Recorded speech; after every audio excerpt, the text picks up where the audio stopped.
Time is running out. These soldiers have just minutes to clear the enemy, and little room for error. This time the firefight is with paintballs, the village a mock-up. But within months, many of these soldiers will be in Afghanistan. Some were just teenagers when terrorists struck the United States in 2001. Now they are battle-hardened fighters. Many have been to Afghanistan and Iraq 3, even 4 times.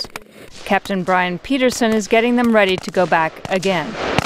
It'll help save their lives in the sense that it teaches them how to think critically under stress. Not only save lives, but also this is an application of fighting and winning as well, so it works both ways. Go! He says fighting when exhausted, under stress, and while caring for the wounded are essential battlefield skills. Long marches are still part of the routine. Next exercise is the prone row. But Captain Mason Ward says new exercises help to train soldiers to fight the new counterinsurgency wars that evolved out of the September 11 attacks. The Army has changed since 2001 and entering the global war on terror.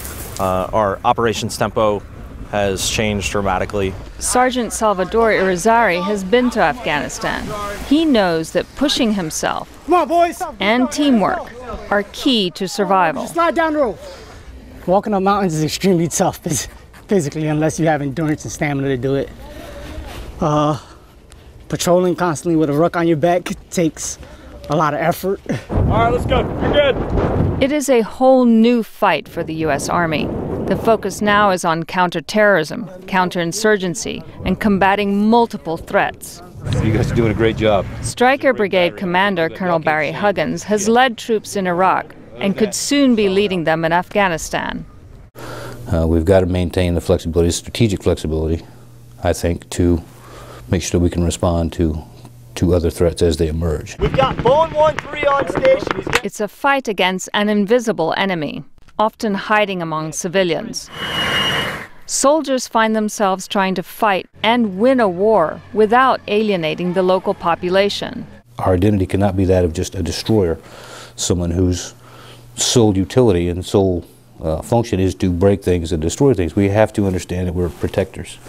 The U.S. military has adapted with faster, more effective equipment. Staff Sergeant Jim Browning says the huge but fast Stryker armored vehicle saved his life in Afghanistan. We got hit and it shattered 2 of our wheels. We actually pulled out of it and everybody survived. More speed and sophisticated high-tech equipment have brought new tactics. Even so, it's a constant battle to stay ahead. The enemy is actually smart compared to what most people think. Their whole plan is how to disrupt us. There is no end in sight to the U.S. global war on terror that began with the attacks 10 years ago. The Army's goal is to train soldiers to win on any of the complex battlefields of a post-September 11 world. Sharon Bain, VOA News.